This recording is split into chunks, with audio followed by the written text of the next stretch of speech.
Well, this was our last trading day before the holidays, so I'll take that time now to wish everybody a Merry Christmas, a happy holiday season as we head into a new year.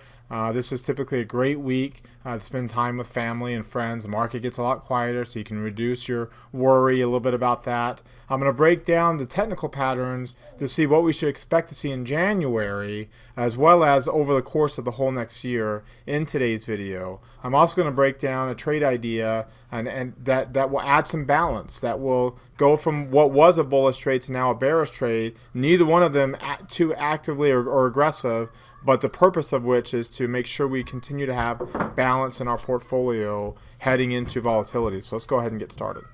My name is David Settle, and this is my market outlook for today, Friday, December the 22nd, 2017. Thank you very much for watching tonight. Welcome to those that are watching for the first time. Subscribe to our YouTube channel by clicking that red subscribe button right now, right below the video. Also, while you're down there, hit that thumbs up icon. That lets me know that you like today's video, that you want me to do it again tomorrow on Tuesday. So that's a quick way for me to get some feedback from you. Scroll down even further and comment on anything that stood out to you. What did you like about it? What did you learn? Comment in this section below. In the video description, there's a bunch of links, including a link to join our daily email newsletter that I send out in conjunction with these videos. Also, there will be a link to our website, marketscholars.com. It's a new business that we've announced last night with Brandon announcing that in this video last night. It's our new website. Follow the Market Scholars on Twitter at market_scholars.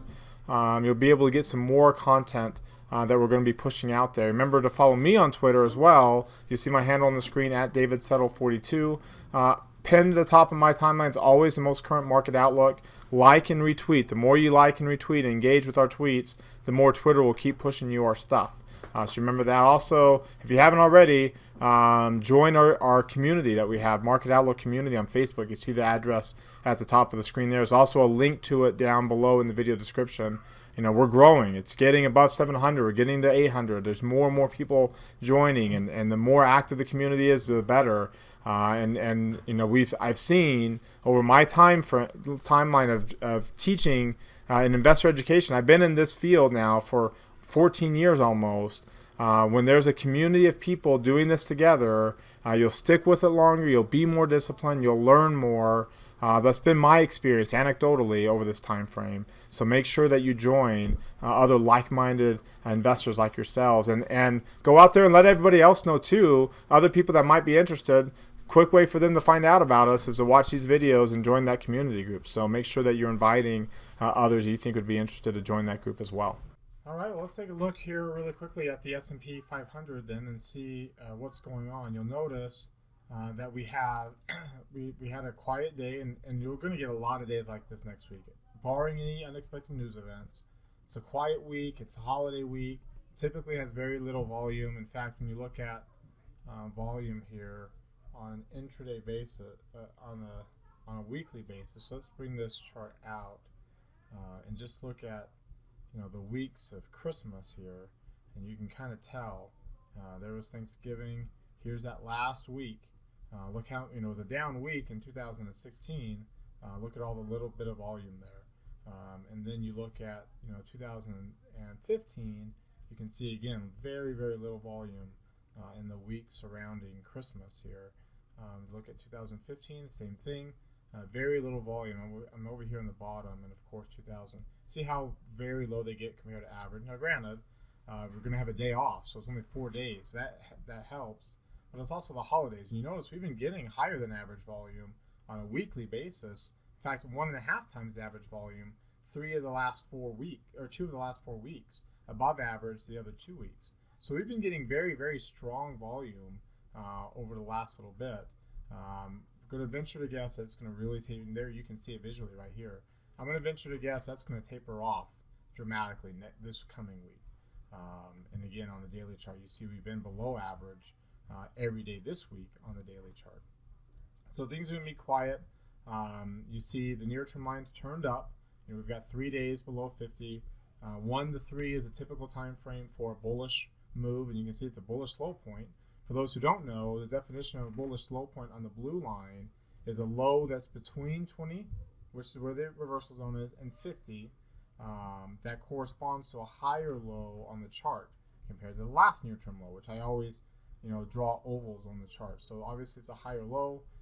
It's setting up for a potential bullish bounce. Like the last two bounces, though, I do not expect this bullish near-term run to last the typical 7 to 12 days. Maybe last time it was only 2 days. Time before that was like 4 days. So you're going to get some more of these ups and downs heading into next week. I just don't expect it to be too big. We might bounce up to a new higher high again. We might not, and if we do, here we bounced up and didn't last very long. We've had some weakness, but like I've been mentioning, the weakness is not trend trading. It's not earth shattering. We're so far above moving averages and Fibonacci support that any kind of weakness actually would be very welcome. And you'll see a lot of ups and downs as we head into this last stage of this bullish intermediate run that we're on. At some point in time, the intermediate line is going to get back below 50. It always does, right? In the last 52 weeks, we've had three periods where the intermediate line got below 50, and there's your 3 dips. So in the most bullish and least volatile market that we've seen on a calendar year basis, we still had 3 times that we dip below 50 on the intermediate line, and you can see that the market sentiment line dipped that correspond with the bigger ones here. So it is going to come down, as crazy as that may seem. The market will pull back at some point. It will pull back to these Fibonacci support areas. That's why I got them drawn in, so we can look for some buying opportunities in those areas. Because again, like I mentioned before, 2018, based on technical patterns, would be expected to be a good year again. Whether it is or not, who knows, right? Because nobody can see the future. We only know what to expect. We only know what to expect based on what we've seen. So the historical patterns, setting up the technical patterns we're seeing this year, tell us that we should expect another decent year in 2018 as the market just kind of continues to grind higher with all this now fiscal accommodation that's pushing you through. So strong bullish posture, market sentiment still high, near-term line bouncing, but not above 50 yet. So we're still maintaining the ups and downs. Same thing with the Dow Jones Industrial Average. You can see the same thing there. You look at the NASDAQ Composite, very similar pattern, near-term lines below 50, setting up for, again, a potential bullish low point. Don't expect long-term, near-term bounces, though. And you can see the Russell still trades underneath, within and underneath the high of that long upper shadow that we had on December the 4th. Posture is strongly bullish again, so it never did drop below 50 here. So that's a decent sign. And you also have a intermediate confirmation signal with the bullish posture and the momentum line. Just don't expect it to be a big one, right? I mean, and you also have a little bit of a pennant formation here. So you could get another high out of this heading into the new year for small caps. And remember, if I were to look at the ratio of how small caps have been performing compared to large caps, it's not been a good year for small caps. So there's opportunity for them to run a little bit more relative to SPY because it's been beaten up over this last little bit. So the market continues to show, look how high up above the 50-day moving average we are. Look how high up it's moving at the pace it's moving, the 50 and the 200-day moving averages. So here's that coming off of the bottom in 2009. We get a decent look here. But you can see, since the beginning of 2016, nice good move. Couple touches of the 200-day moving average in 2016. But now, once the election comes in, it's been, right off that 200-day moving average and a nice, decent move and continuing higher. Very strong momentum. So remember, the rule, we never tank from all-time highs, but we definitely can start showing some weakness. In fact, on the 3 green arrow chart, you can see the MACDs turn red. Let me show you what that means. The MACD is crossed below its moving average. Now you'll notice when we're at these high levels, when the MACD crosses below, let's see here. I'm going to draw a line here, horizontal line, at the current MACD level, which is 16.5. So I'm going to set that price as 16.5. Okay, so look at all the times that the MACD has been this high or higher and crossed below its moving average. And you can see what's happened since. So here, not so much right there, but you can kind of see once we crossed the moving average right here, we had it didn't trend lower, but you see how we had more ups and downs. So volatility really been the only volatile part of the year so far. You come over here to March of 2017, we got up above that MACD, it crossed below its moving average right there, and turned into that intermediate pullback. Same thing here, we crossed below its moving average right there, had some ups and downs, and still above a nice good trend, but the price caught up to the moving average, and remember that was actually only like 1 month into the intermediate run, whereas right now we're 4 months in, and this one here was 4 months into that intermediate run. So we're actually looking a little bit more similar now to this one that we had at the beginning of March. You'll see here again crossing over its moving average, sideways to down as a result, and over here we're way up above it, crossed over its moving average here, and look at the increase in volatility. Now you notice the long-term trend was still intact, and none of those really tanked significantly, and that's not what we're looking for either now. But you can see the pattern of what to expect. There's going to be more ups and downs. There's going to be more red candles, more down days. But every one of these pullbacks prompted a new good intermediate run on all of these. So it's not going to be the end of the world. It's actually going to be a really, really good thing once we bring that MACD closer to zero and get a better buying opportunity here. If you take a look at the intraday chart, it was a little bit bearish, lower high and a lower low, but we did close up above yesterday's low point, stayed above last week's high point, so not as bearish as it could be, and that's the kind of move we're going to get. And remember, we're still easily up in the upper half of this 2-week range or 4-week range, so now we actually have to move this up here to that low point right there. So we're still solidly in the upper half of a wide 4-week range, and we typically don't drop to the lower end of wide, to the lower half of wide 4-week ranges. Usually it's tightened up a little bit. So if we kind of meander around here for the next week and we start to move up the range here from 259 up to 262 and then eventually up to 264.5, that's going to tighten it up to a 4-point range. So I wouldn't be surprised if we trade around in here. Maybe not next week. Maybe it's more in here and a little bit higher next week. But during a pullback, we'll trade down in here. Then you'll get this pulled up to this 264 area. Then we'll have the opportunity for more of a sustained intermediate breakout.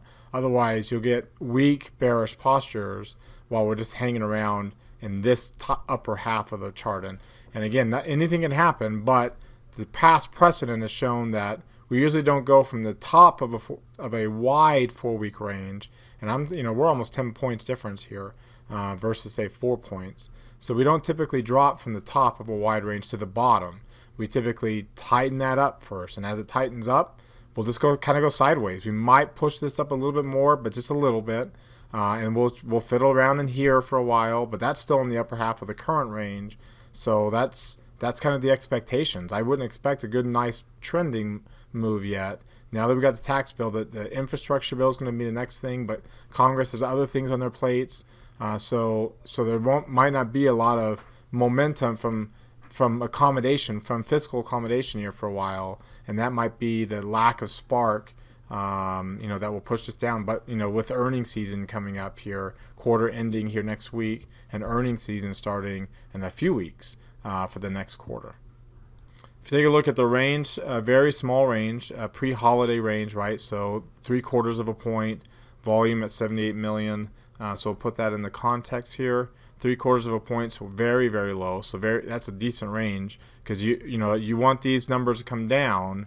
That's going to be bullish. At least it's not going to be bearish when these numbers come down. If they stick up in this 1.5 range or higher, volume you can see was kind of in the middle here. You want that to drop off, and it will next week. So next week you'll start to get these lines coming down. Then when you look at the VIX, again, we kind of got up to 10, but we're still very, very low on the VIX on an absolute basis. We're still very low on the VIX too. Here, let me pull up this chart over here on a relative basis. So we are below 80%. So very, very extremely low volume of volatility. Volume will get low next week. Trading ranges will drop off next week as well. Again, barring any unexpected news announcements that we would already be pricing in if we knew about them. But the market's saying, okay, it's the holidays. There's nothing to worry about as we head into the new year. Everybody's talking about Santa Claus rally. So we'll just kind of chill out here for a while. All right, now let's take a look at what's driving this market action today. And a reminder again, follow me on Twitter for more content that I throw out there throughout the day and throughout the week. My handle is at DavidSettle42 there. And always pinned to the top is the most current market outlook video. Also, there's a little bit of a change that Brandon brought up yesterday.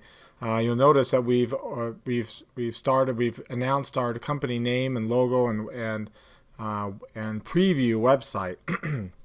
Obviously working on a different version of the website with all the features and benefits and all the products that we'll be offering.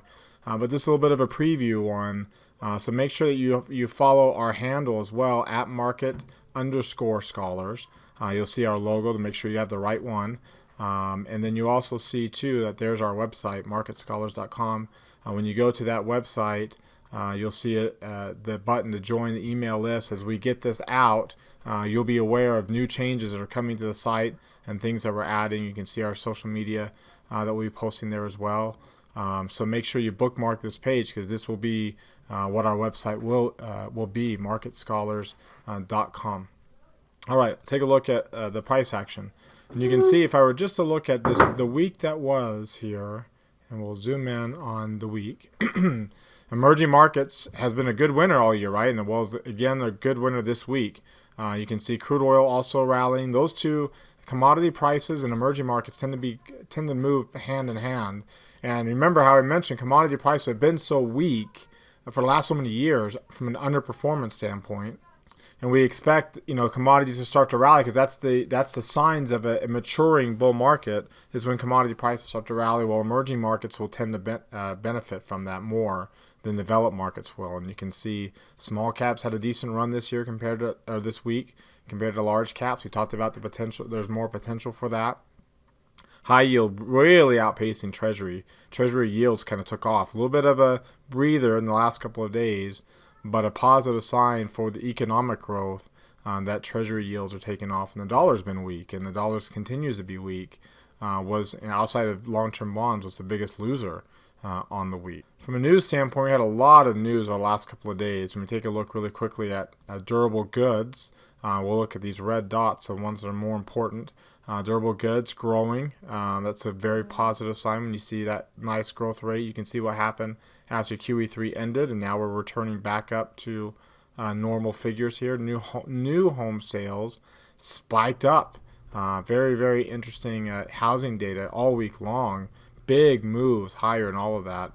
The revised consumer sentiment revised a little bit lower, but still at very high levels. Again, coming out of QE3 that ended right here. Very strong levels here for investor sentiment or consumer sentiment. Personal income and outlays. We can see here the growth rate in income over a year-over-year basis. Again, you can see that what happened heading into the election. Coming out of the election, we're getting some growth. And that's going to translate into, and there's your PCE also ticking up too. This will translate into inflation. This is the Fed's preferred measure of inflation, PCE. And as it continues to rise, you're getting up to 3%, 4%, with economic indicators that are doing very, very well.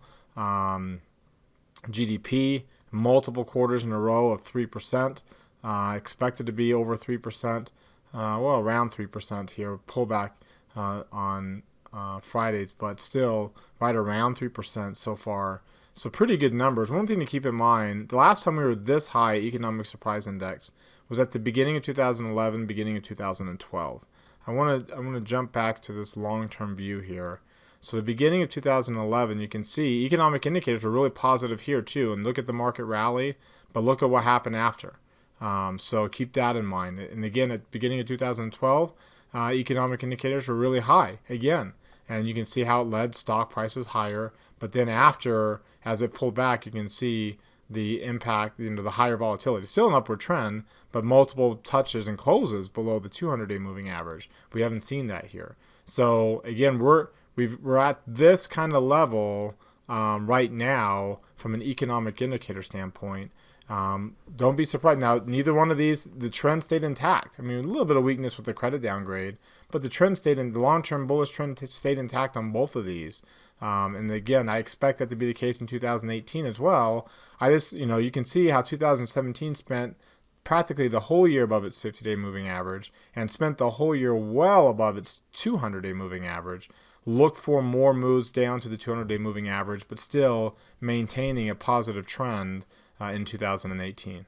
Now looking at the week that was for the sector rotations, the energy stocks doing very, very well. Utilities and real estate just had a bad week. In fact, if you take a look at the utility sector here on a long-term basis, it did drop down to its 200-day moving average. So I mean, look at that strong drop. After a nice rally for most of the year, it's the first sector right now to drop below its 200-day moving average. So it's quite the drop. You can see if I were to come over here and take a look at the real estate sector, this one, and look at its 50-day moving average, so IYR, even though we've got all this great housing data all week long, existing home sales, new home sales, home builder sentiment, you can see it's dipped below. And you can see it's got a lot more ups and downs. And every time it's dipped below the 50-day moving average, you can see it's followed with a nice, good run. So, we might get some outperformance in real estate and utilities coming off of these big down weeks that we've had heading into the beginning of the new year and as we head into more volatility in the short term. So for our trade idea of the day, I want to take a look at a stock we looked at a few weeks ago at the end of last month, and that was EA. EA has been on a kind of a sideways move here. And we looked at selling the 105, buying the 100 puts. It dropped well below that, and in a few days came right back up, looking like it's back up above 105 and could stay. But the issue that we're having now with this, and you can see that the trade that we did on the 105, 103, probably with commissions would be flat right now, a little bit of a loss.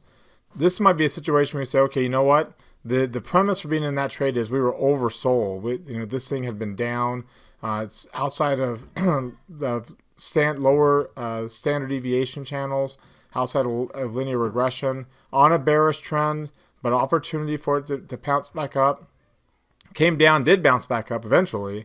And that's the beauty of the vertical, is it offers a little bit more flexibility, gives you some wiggle room to work with here, allows you to bounce it right back up, because it was well outside the 2 standard deviations there. Came right back up above it.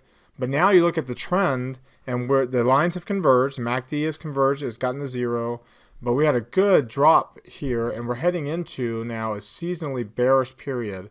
Here's the seasonality chart for EA, and you can see by the end of January, it has a pretty from 0% down to about -3%. So typically it has a poor January, and you can see we're already on a bad trend anyway. So we say, okay, well, what if we just close out that trade and take whatever small loss we have? The basis for that's not there anymore, and the trend is telling us to look at something different. And instead of selling the puts, we'll sell calls, and we'll sell that 110 call. Now that it's established itself as a resistance, and we're coming down from it, below moving averages, MACD and stochastics getting below their moving averages. So we'll sell that 110, buy the 115, and get a pretty decent credit here, and see if the seasonality will play out, and we can take our profits potentially as we head into the end of February or the middle of February, where you can see from a seasonal standpoint, by about the middle of February, we start to get a little bit higher. We come off those lows. So there's expected weakness here. We're looking for the intermediate run in the whole market to run out of gas here and to get some more volatility in the short term. So here's another way to add some balance to your active trading portfolio with a bearish trade, getting out of a previously bullish trade in this particular position. And again, not aggressively bearish, but enough to add a little bit of negative delta, more time decay to your portfolio, but also reduce your risk of being so bullish, right? Getting rid of a bullish trade, adding in a bearish trade. In this case, it happens to be on the same position because the basis for the original trade is not there anymore, and there's a better technical pattern going forward for a bearish trade here. So to summarize, the market's finished okay for this week. A little bit of a small gains. You can see which sectors and which asset classes are starting to outperform.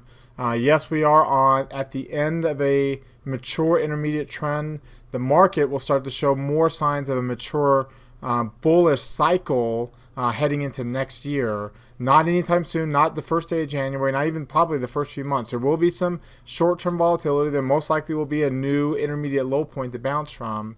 And there will be some more volatility in 2018 than we saw in 2017. But the expectations are the trend remain intact. And so as we get some more volatility, we take off risk. We reduce exposure because because the trend's been so strongly bullish. We take off risk. We take some profits. We lower position sizes. And we account for the increasing volatility that we'll see with those measures, proper and adequate risk management measures. Trading small, trading more often. You can do bigger and go, do more, be more aggressive when you're getting good technical signs. But when you're starting to get these maturing signs, then we just take off risk. We still want to trade the trend. We just start to reduce position sizing and be less aggressive with which strategies we employ. And in your active trading account, adding more balance, having some more bullish and bearish trades, not so heavily one-sided in one direction or the other. So thanks again, everybody, for watching tonight. I hope you all have a great holiday weekend here. Merry Christmas, Happy Holidays, Happy New Year. If I don't talk to you throughout the next week here, if your plans keep you from watching these videos, we'll do the videos throughout next week. They'll probably be shorter. The market will be quieter, but we'll stay in touch. Remember to like, subscribe, and comment on the YouTube channel down below. Also remember to go to our new website, marketscholars.com. Also follow our Market Scholars account on Twitter and join the Market Outlook community on Facebook with the description, the link that's down below on the YouTube description. You'll also find a link to the website down below in the description. So again, happy holidays. Have a great Christmas, everybody. Enjoy your time with family and friends. Stay safe when you're traveling, especially in the weather. We'll see you all on Tuesday.